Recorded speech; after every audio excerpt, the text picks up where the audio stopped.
আসসালামু আলাইকুম ওয়া রাহমাতুল্লাহি ওয়া বারাকাতুহু। আলহামদুলিল্লাহি নাহমাদুহু ওয়া নাস্তাঈনুহু ওয়া নাস্তাগফিরুহু ওয়া নু'মিনু বিহি ওয়া নাতাওয়াক্কালু আলাইহি ওয়া নাউযু বিল্লাহি মিন শুরুরি আনফুসিনা ওয়া মিন সাইয়্যাতি আ'মালিনা।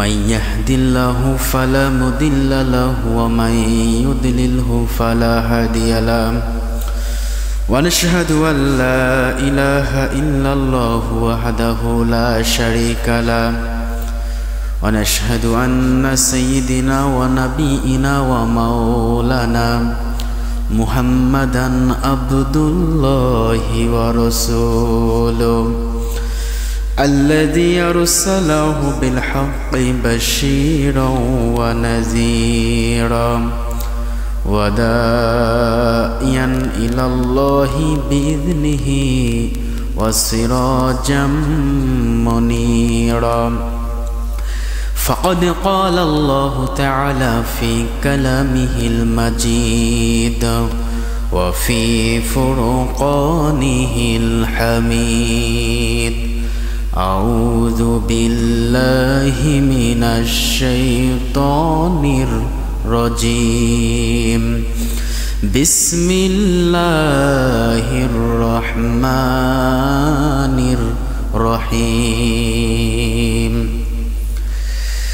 ومن أظلم ممن ذكر بآيات ربه ثم أعرض عنها إن من المجرمين منتقمون وقال رسول الله صلى الله عليه وسلم من اتبع الهدى بغير القرآن أضله الله। হে রাসূল, তোমায় ভালোবাসি, অন্তরে শুধুই মুখে না, জান্নাতের আশায় নয় হে রাসূল, জাহান্নাম কেউ ডরি না। জান্নাতের আশায় নয় হে রাসূল, জাহান্নাম কেউ ডরি না। তোমায় পাওয়ার আশায় মন ছুটে যায় মদিনায়।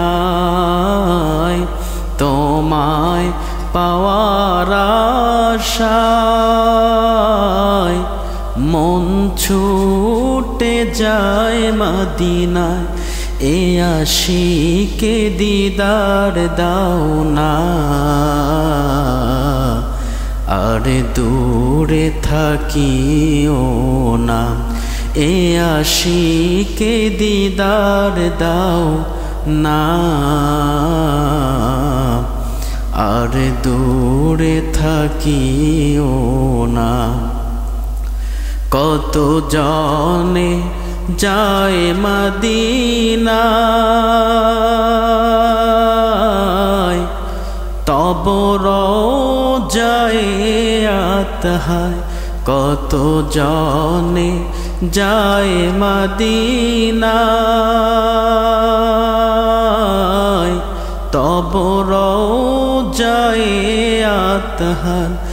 এ গরিবেরও আরজি শোনো, মোর খবে দেখা দাও না। এ গরিবেরও আরজি শোনো, মোর খবে দেখা দাও না। হে রাসূল, তোমায় ভালোবাসি, অন্তরে শুধুই মুখে না, জান্নাতের আশায় নয় হে রাসূল, জাহান্নাম কেউ ডরি না। জোরে বলি মারহাবা। নাতে রাসূল সাল্লাল্লাহু আলাইহি ওয়াসাল্লাম। একটা মানুষ কতটা রসুল প্রেমিক হলে এরকম সঙ্গীত সুন্দর নাতে রাসূল লিখতে পারে, এর সুরকার গীতিকারকে আমি সঠিক জানি না, তবে এই সঙ্গীতটি আমি প্রায় গাইতাম। আমার যখন মাদ্রাসায় পড়তাম হুজুর আমাকে নিয়ে যেত, 5 থেকে 6-7 বছর আগেও যেখানে যাইতাম হুজুর আমাকে বলতো এই গানটাই গাবি, এই গজলটাই গাবি, অন্য কোনো গাওয়া যাবে না, মানে ওনার পছন্দে আমাকে গাইতে হবে। এত পরিমাণে গাইছিলাম, মুখস্থ হয়ে গেছে অলরেডি। আলহামদুলিল্লাহ। সম্মানিত হাজিরিন, পবিত্র জুমার দিনে আল্লাহ পাক রব্বুল আলামিন আমাদেরকে কবুল করেছেন, তার গোলামি করার সুযোগ দান করেছেন। শুকরিয়া আদায় করি, মন থেকে বলি আলহামদুলিল্লাহ। লক্ষ কোটি বার দরুদ ও সালাম পেশ করি আমাদের নবী, দোজাহানের নবী, নবীদেরও নবী, সাইয়্যিদুল মুরসালিন, ইমামুল মুরসালিন হযরত মুহাম্মদ রাসূলুল্লাহ বলি সাল্লাল্লাহু আলাইহি ওয়াসাল্লাম। আল্লাহ পাক রব্বুল আলামিন এই হাজার হাজার মানুষের ভেতর থেকে আপনাকে আমাকে বাছাই করে মসজিদে আসার বসার তৌফিক এনায়েত করেছেন। যদিও বা আজকে অনেক মানুষ কাজকর্মে ব্যস্ত, ঠিক কি না? জুমার দিন, ছুটির দিন। একটা কথা মনে পড়ে গেল, অত্যন্ত ভালো একটা কথা, ওনার জন্য মন থেকে দোয়া আসে। সেটা হচ্ছে আমাদের পল্লী বন্ধু এরশাদ, ইনি এই শুক্রবারকে রাষ্ট্রীয় ছুটি হিসাবে ঘোষণা করেছেন। এটা ওনার দেওয়া, মনে আছে আপনাদের? তখন তো আমাদের জন্মই হয়নি, তবে আমি শুনেছি এই রাষ্ট্রীয় ছুটি শুক্রবার, জুমার দিনকে, ইয়ামুল জুমআকে, যেহেতু জুমার দিন আল্লাহ রসুল সাল্লাল্লাহু আলাইহি সাল্লাম বিশেষ প্রাধান্য দিয়েছেন, তিনি রাষ্ট্রীয়ভাবে এই জুমার দিনকে ছুটি ঘোষণা করেছেন। এখন পর্যন্ত এই ছুটি জারি আছে না নাই? আমার মনে হয় বাংলাদেশ থেকে হাজারো নিয়ম পরিবর্তন হতে পারে, কিন্তু জুমার দিন ছুটি এটা পরিবর্তন করার সম্ভব না। কথা বলেন ঠিক কি না? আমরা মন থেকে তার জন্য দোয়া করি, আল্লাহ পাক এই ভালো কাজের ওসিলায় যেন পল্লী বন্ধু এরশাদকে আল্লাহ পাক জান্নাতুল ফেরদৌস দান করে। সকলে বলে আমিন। যদি কোনো ব্যক্তি ভালো কাজ করে আমরা তার জন্য দোয়া করি ইনশাআল্লাহ, ঠিক কি না? আল্লাহ পাক বলেন, ওমান আযলামু মিম্মান যুক্কিরা বিআয়াতি রাব্বিহি সুম্মা আরাদা আনহা ইন্না মিনাল মুজরিমিনা মুনতাকিমুন। আল্লাহু আকবার। সূরা সাজদা 21 নম্বর পারার 32 নম্বর সূরা 2 নম্বর রুকুর 28 নম্বর আয়াতের মধ্যে পাবেন। আল্লাহ পাক রব্বুল আলামিন বলেন, হে নবী, তুমি যখন কোরআন দিয়ে তাফসীর করবা, ব্যাখ্যা করবা, আমি রব্বুল আলামিন কোরআনুল কারীমের ব্যাখ্যাগুলো মানুষের সামনে তুলে ধরবা, তখন কিছু মানুষ আছে যেগুলো ওদের বাস্তব জীবনে মেলে, ওরা মেনে নেবে, আর যেগুলো কোরআনের আয়াত ব্যাখ্যা ওদের বিপক্ষে চলে যায়, ওরা আস্তে করে মুখ ঘুরিয়ে কেটে পড়ে। বলে নাউজুবিল্লাহ। আমার কোরআন দিয়ে নির্দেশ দেওয়ার পরেও, উপদেশ দেওয়ার পরেও অনেক বান্দা আছে ওরা মেনে নেয় না। ওদের প্র্যাকটিক্যাল লাইফে যেটা মেলে ওরা মেনে নেয়, ঠিক আছে, কোনো সমস্যা নেই, কিন্তু ওনাদের যেটা বিরুদ্ধে চলে যায় ওনারা আর এটা মানতে চায় না। কি করতে চায় না? মানতে চায় না, বলে হ্যাঁ এটা আমরা মানি না। আল্লাহ পাক রব্বুল আলামিন সূরা সাজদার মধ্যে আয়াত এমনি এমনি নাজিল করে নাই। তাফসীর ময়দানে জুমার দিনে যেখানেই মানুষ আলোচনা রাখছে, কোরআনের কথা বলছে, অনেকগুলো কোরআনের আয়াত আছে, কথা আছে, আমারও বিরুদ্ধে যাবে, আমারও আমল নেই, আপনারও আমল নেই। কথা বলেন ঠিক কি না? হয়ে যায়। শুধু মনে করেন হুজুর জুব্বা, দাড়ি, পাগড়ি, ইমামতি করে ও বড় আমলদার, এটা ভুল। ভুল ভাববেন আপনি।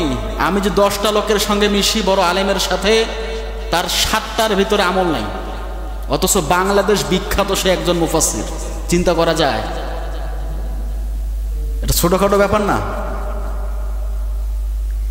এই কোরআনের কথাগুলো আমাদের বিপক্ষে চলে যায়, অনেক সেন্সিটিভ একটা জায়গা।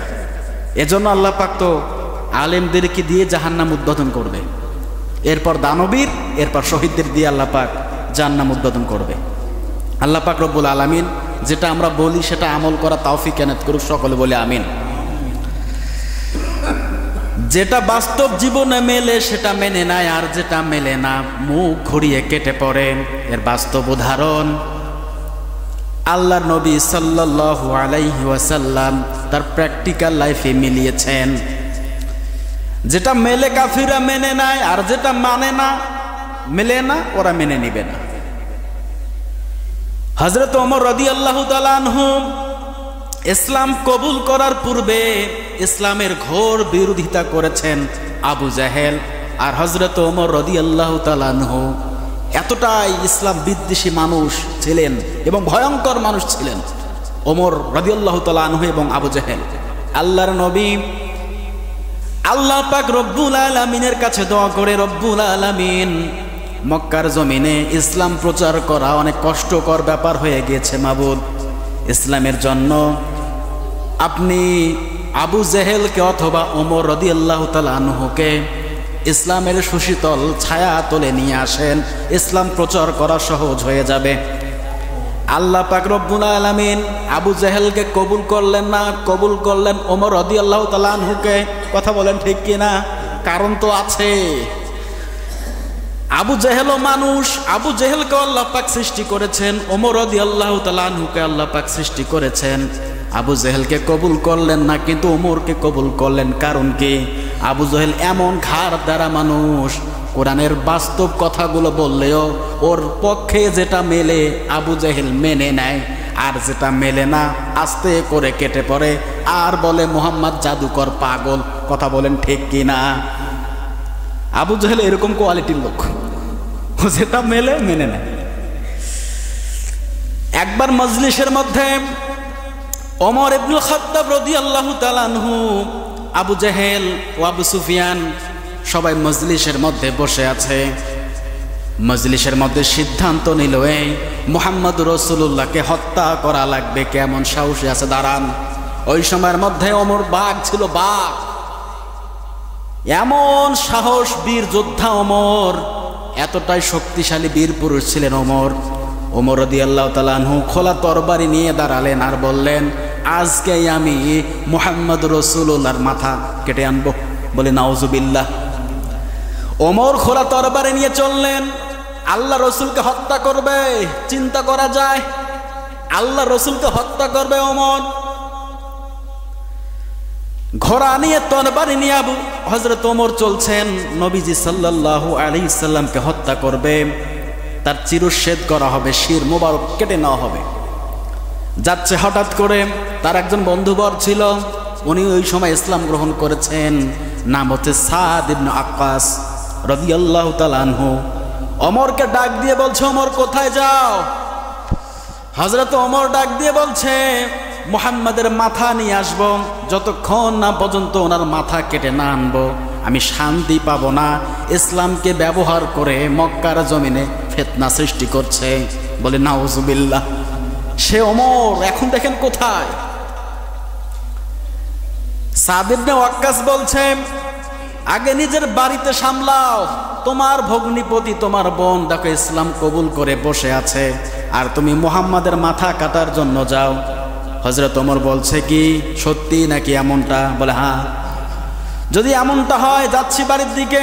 আল্লাহর নবীর দিকে না গিয়ে হযরত ওমর বাড়ির দিকে চলে আসলেন।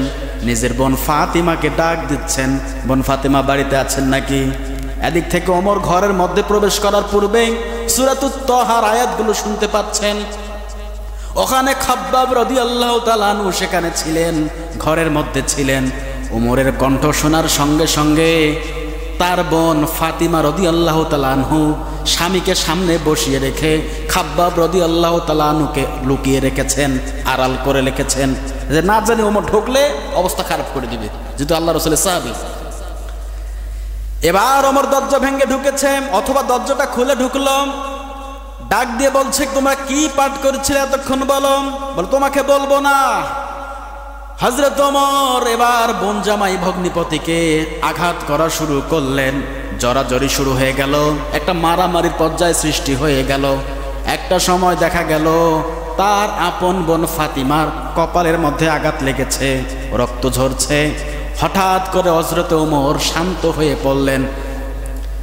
এত মার দিচ্ছি তারপরে ইসলাম ছাড়তে চাও না, কারণ কি? বলে হ্যাঁ আমরা ইসলাম গ্রহণ করেছি, আমাদেরকে তুমি যদি হত্যাও করে ফেলো ভাই ওমর, ইসলাম থেকে এক চুল পা পিছু পা হব না।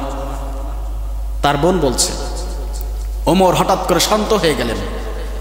যখন শান্ত হয়ে গেলেন ফাতেমা বুঝতে পারলেন, তার বোন বুঝতে পারলেন, বোন জামাই বুঝতে পারলেন কি ব্যাপার, ওমর তো শান্ত হওয়ার কথা না, তার মানে হয়তোবা হেদায়েত ঢুকিয়ে দিয়েছেন কে? খাব্বাব রাদিয়াল্লাহু তাআলা আনহু লুকিয়ে লুকিয়ে সব দেখছেন। খাব্বাব রাদিয়াল্লাহু তাআলা আনহু জানেন গতকালকে মুহাম্মদুর রাসূলুল্লাহ আবু জাহেল অথবা ওমরকে কবুল করার জন্য বলেছেন। আমার মনে হচ্ছে আবু জাহেলকে বাদ দিয়ে রব্বুল আলামিন ওমরকে কবুল করে নিয়েছেন, বলে আল্লাহু আকবার। এবার খাব্বাব রাদিয়াল্লাহু তাআলা আনহু লুকালেন না, আর বের হয়ে আসলেন। বের হয়ে এসে বলে, ওমর কি বলতে চাও? এটা ইসলামের কথা, কোরআনের কথা আমরা পাঠ করছিলাম।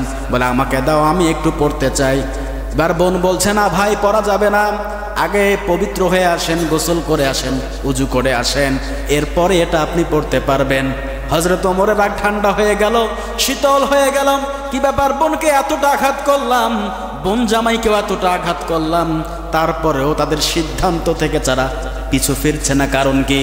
সূরা তহার কয়েকটা আয়াত তেলাওয়াত করা হলো। হযরত ওমর রাদিয়াল্লাহু তাআলা কেঁদে ফেললেন। তিনি বুঝতে পারলেন এতদিন যাহা করেছি রাগের বশে করেছি, বীরত্ব দেখিয়েছি, ক্ষমতা দেখিয়েছি, বেশি শক্তি দেখিয়েছি না, আর দরকার নেই। ও বোন জামাই, ও খাব্বাব রাদিয়াল্লাহু তাআলা আনহু, আর আমি দেরি করতে চাই না, এখনই আমাকে মুহাম্মদ রাসূলুল্লাহর দরবারে নিয়ে যাও, বলে আল্লাহু আকবার। খাব্বাব রাদিয়াল্লাহু তাআলা খুশি হয়ে গেলেন, বোন খুশি হলেন, জামাই খুশি হয়ে গেলেন। এবার হযরত ওমর আল্লাহর নবীর দরবারে যাচ্ছেন ইসলাম কবুল করার জন্য। ইসলাম কবুল করতে যাচ্ছেন, কিন্তু তার হাতের মধ্যে এখনো খোলা তরবারিটা কিন্তু রয়ে গেছে, ফালাই নাই। সাহাবেরা ডাক দিয়ে বলছে, ইয়া রাসূলুল্লাহ, ইয়া হাবিবাল্লাহ, ওমর কিন্তু এদিকে আসছে, বাধা দিবেন না। যদিও একবার কোন রকম বেয়াদবি করে, ওর মাথা এনে আপনার পায়ের সামনে এনে ফেলে দেব, অনুমতি দেন। আল্লাহর নবী বলছে, সাহাবীরা শান্ত হও, শান্ত হও, ধৈর্য ধারণ কর। ওমর চলে আসলো, কোনো কথা বলা নাই। ওমর এসে আল্লাহর নবীর পায়ের মধ্যে তার তরবারিটা রেখে বলছেন, ইয়া রাসূলুল্লাহ, ইয়া হাবিবাল্লাহ, এতদিন ভুল পথে ছিলাম, আমি অন্যায়ভাবে মানুষের উপর জুলুম করেছি, মুসলমানদের উপর জুলুম করেছি, অত্যাচার করেছি। ইয়া রাসূলুল্লাহ, ইয়া হাবিবাল্লাহ, আর জুলুম করতে চাই না, আর আমি অন্যায় করতে চাই না, আমাকে কালিমা পড়ে আপনার ধর্মে শামিল করে নেন, বলে আল্লাহু আকবার। ওমর রাদিয়াল্লাহু তাআলা আনহু ইসলাম গ্রহণ করলেন।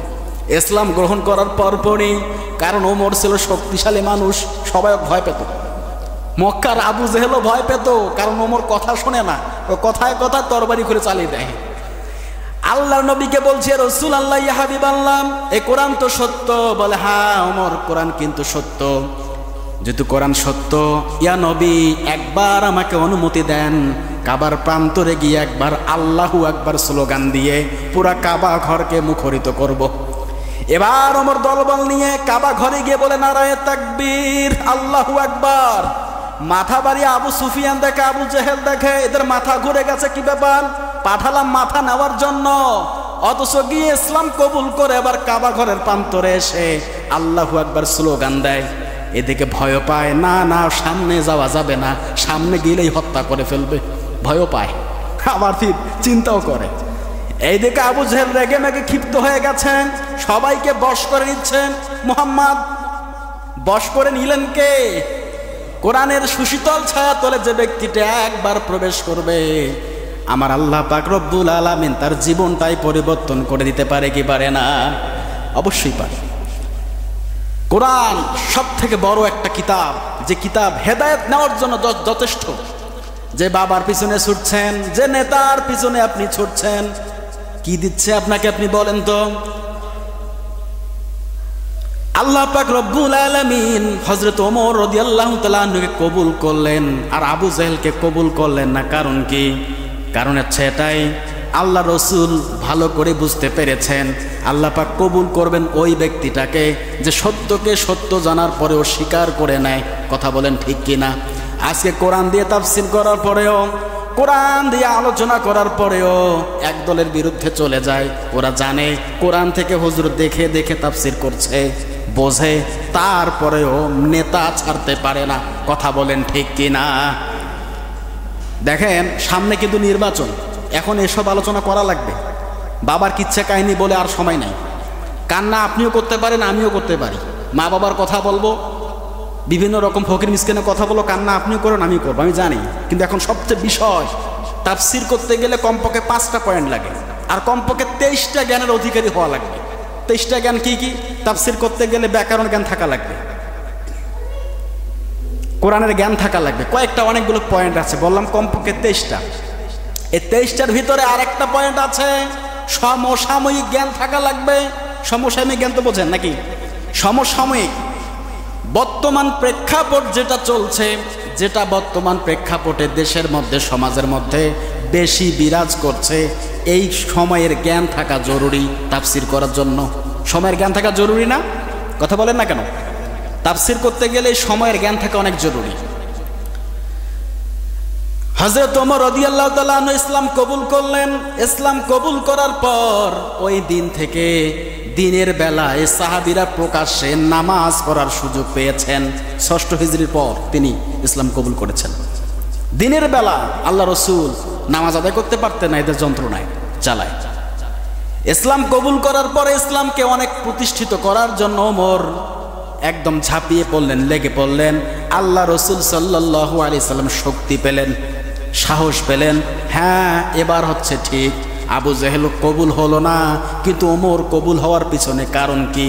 কারণ আবু জেহেল বাস্তব জীবনে বুঝতে পেরেছে যেটা ওর পক্ষে যায় সেটা ও মেনে নেয়, আর যেটা ওর বিপক্ষে চলে যায় ও মানতে পারে না। কথা বলেন ঠিক কিনা?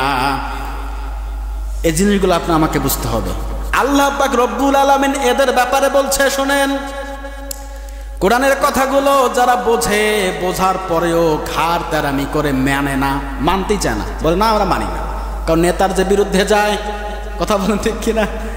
আল্লাহ পাক এদের সম্পর্কে আয়াত নাযিল করেছেন সূরা হাজাবের মধ্যে 22 নম্বর পারা 33 নম্বর সূরা 8 নম্বর রুকুর মধ্যে আল্লাহ পাক বলেছেন, রব্বুল আলামিন বলছেন, ইন্নাল্লাহা লা ইয়াস্তাই আইয়ুদরিবা মাসালাম বাউদাতান ফামা ফাওকাহা ইন্নাল্লাহা লা'আনাল কাফিরিন ওয়া আ'আদ্দা লাহুম সাইরা খালিদিনা ফিহা আবাদা লা ইউজিদুনা ওয়ালিয়া ওয়ালা নাসিরা ইয়াউমা তুকাল্লাবু ওয়াজুহুহুম ফিন্নার।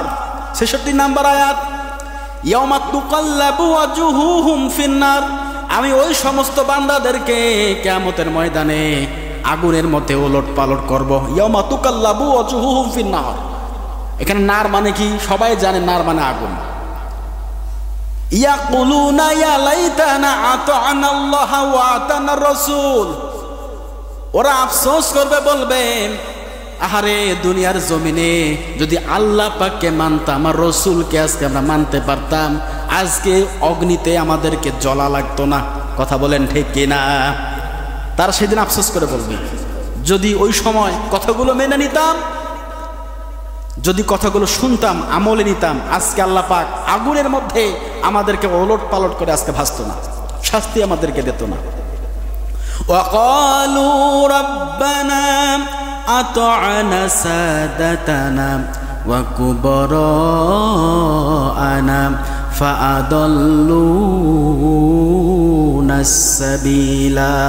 চিৎকার বলে আল্লাহু আকবার। আর আফসোস করে বলবে, আহারে আহারে, রব্বুল আলামিন দুনিয়ার জমিনে যাদের নেতা যারা ছিল এদের আমরা আনুগত্য করতাম, এদের দাসত্ব আমরা করতাম, ওরা আমাদেরকে ভুল পথে নিয়ে গেছিল। ওয়াকুল রব্বানা আতা'না সাদাতানা, ও মাবুদ আগে নেতাদেরকে ডাক দেন, এরা আমাদেরকে ভুল পথে পরিচালিত করেছে। কোরআনের কথা বলে নাই, নামাজের কথা বলে নাই, ইসলামিক আইন, কোরআনের আইন প্রতিষ্ঠা করার জন্য জমিনে আমাদেরকে তারা বলে নাই। ও মাবুদ, আজকে ওদের কারণে আমরা পথভ্রষ্ট হয়েছি, আমাদেরকে শাস্তি দেবেন, ঠিক আছে? ওনাদেরকে সামনে নিয়ে এসে আগে দ্বিগুণ শাস্তি দান করেন, এরপর আমাদেরকে আপনি শাস্তি দেন। বলি নাউজুবিল্লাহ। চিন্তা করে দেখেন, আপনার সব ঠিক, নেতা ঠিক নেই। নেতা যদি ঠিক না থাকে, আল্লাহ পাক রব্বুল আলামিনের ভাষা অনুযায়ী সে লোকটা পথভ্রষ্ট। এটা আমি বললাম না, আল্লাহ বলছে। আল্লাহ বলছে সূরা আহজাবের 66 থেকে আয়াতগুলো খুলে দেখেন, 5টা আয়াত সেখানে আছে, 5টা আয়াত সেখানে আছে। আমার কথা বিশ্বাস না তাফসীর করে দেখেন, কোরআন খুলে খুলে দেখেন আল্লাহ পাক সেখানে কি বলছে। এর আগেও বলেছিলাম মুনাফিক আব্দুল্লাহ ইবনে উবাই সবগুলো মানতেন, কিন্তু নেতা তার ঠিক ছিল না। মুহাম্মদ রাসূলুল্লাহকে সে নেতা মানতে না পারার কারণে, মানতে পারে নাই, জাহান্নামে গিয়েছে। আর আল্লাহ পাক বলছেন ইন্নাল মুনাফিকুনা ফিদ দারকিল আসফালি মিনান নার, মুনাফিকের স্থান সব থেকে একদম নিম্নতম স্তরে। কারণ দুনিয়ার জমিনে ইসলামকে ক্ষতি করার জন্য মুনাফিকের মতো ভয়ঙ্কর মানুষ আর হতে পারে না। ইহুদি খ্রিস্টান মুশরিকরা যে ক্ষতি ইসলামের করবে তার থেকে দ্বিগুণ ক্ষতি করবে নামধারী মুনাফিক। কথা বলেন ঠিক কিনা? মুনাফিক দিয়ে এখন জীবন ভরে গেছে আমাদের, মুনাফিক দিয়ে আমাদের দেশ ভরপুর। কারণ কবুল হচ্ছে না তো, কেমন করে কবুল হয়? মুসার নবী জামানায় একজন পাপিষ্ঠ বান্দা থাকার কারণে আল্লাহ পাক রব্বুল আলামিন ওই সময় মুসা নবীর দোয়া ফেরত দিয়েছে, এমনকি তার উম্মত যতগুলো ছিল তাদের দোয়া ফেরত দিয়েছে।